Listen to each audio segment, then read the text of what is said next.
भगवान श्री राम कैसे भूलोक को छोड़कर पुनः विष्णु लोक को प्रस्थान किए। भगवान श्री राम के मृत्युवरण में सबसे बड़ी बाधा उनके प्रिय भक्त हनुमान थे, क्योंकि हनुमान के होते हुए यम की इतनी हिम्मत नहीं थी कि वो प्रभु श्री राम के पास पहुंच सके। पर स्वयं श्री राम ने इसका हल निकाला। आइए जानते हैं कैसे श्री राम ने इस समस्या का हल निकाला। एक दिन श्री राम जान गए कि उनकी मृत्यु का समय हो चुका है। वह जानते थे कि जो जन्म लेता है उसे मरना पड़ता है। यम को मुझ तक आने दो, मेरे लिए वैकुंठ है, मेरे स्वर्गिक धाम जाने का समय आ गया है।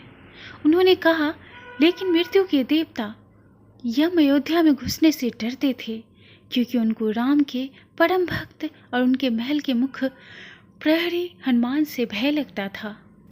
यम के प्रवेश के लिए हनुमान को हटाना जरूरी था, इसलिए राम ने अपनी अंगूठी महल के फर्श के एक छेद में गिरा दिया और हनुमान से इसे खोज कर लाने के लिए कहा।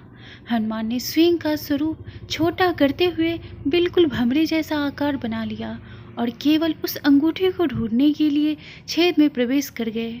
वो छेद केवल छेद नहीं था, बल्कि एक सुरंग का रास्ता था जो सांपों के नगर नागलोक तक जाता था। हनुमान नागों के राजा वासुकी से मिले और अपने आने का कारण बताया। वासुकी हनुमान को नागलोक के मध्य में ले गए, जहां अंगूठियों का पहाड़ जैसा ढेर लगा हुआ था। यहाँ आपको राम की अंगूठी अवश्य ही मिल जाएगी, वासुकी ने कहा। हनुमान सोच में पड़ गए कि वो कैसे उसे ढूंढ पाएंगे, क्योंकि ये तो भूसे में सुई ढूंढने जैसा था। लेकिन सौभाग्य से जो पहली अंगूठी उन्होंने उठाई वो राम की अंगूठी थी। आश्चर्यजनक रूप से दूसरी भी अंगूठी जो उन्होंने उठाई वो भी श्री राम जी की अंगूठी थी। वास्तव में वो सारी जो अंगूठी उस ढेर में थी सब एक ही जैसी थी। इसका क्या मतलब है? वो सोच में पड़ गए। वासुकी मुस्कुराए और बोले, जिस संसार में हम रहते हैं वो सृष्टि व विनाश के चक्र से गुजरती है। इस संसार के प्रत्येक सृष्टि चक्र को एक कल्प कहा जाता है। हर कल्प के 4 युग या 4 भाग होते हैं। दूसरे भाग या त्रेता युग में राम अयोध्या में जन्म लेते हैं। एक वानर इस अंगूठी का पीछा करता है और पृथ्वी पर राम मृत्यु को प्राप्त होते हैं। इसलिए यह सैकड़ों हजारों कल्पों में से चली आ रही है। अंगूठियों का ढेर है, सभी अंगूठियां वास्तविक है।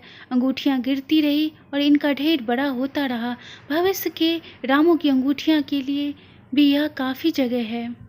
हनुमान जी जान गए कि उनका नागलोक में प्रवेश और अंगूठियों के पर्वत से साक्षात कोई आकस्मिक घटना नहीं थी। यह राम को उनको समझाने का मार्ग था कि मृत्यु को आने से कोई रोका नहीं जा सकेगा। राम मृत्यु को प्राप्त होंगे, संसार समाप्त होगा, लेकिन हमेशा की तरह संसार पुनः बनता है और राम भी। जय श्री राम।